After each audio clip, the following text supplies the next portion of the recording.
Hi friends, నన్ను చాలా మంది చాలా రోజుల నుంచి అడుగుతున్న ఒక ప్రశ్న, మీషోలో జిఎస్టీ లేకుండా మనం ఏ వస్తువులు అమ్మగలం?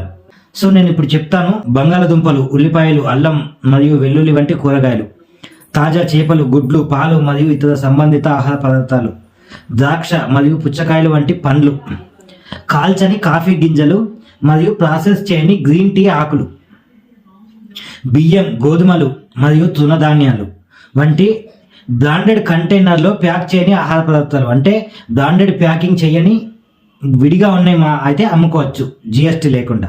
ముడిపట్టు, ఖాదీ, ఫైబర్ వంటి బట్టలు, అంటే బట్టలు అయితే చాలా ఈజీగా సేలింగ్ చేసుకోవచ్చు వితౌట్ జిఎస్టీలో. బట్టలకు 0.5 జిఎస్టీ ఉంటుంది, అందుకే అవి ఈజీగా సేలింగ్ చేసుకోవచ్చు మనం. శుద్ధలు అంటే చాక్బీస్ ముక్కలు కానీ, పలక లాంటివి, వినికి పరికరాలు అంటే చెవులో పెట్టుకునేటి, అవి చేనేత ఉత్పత్తుల కోసం ముడి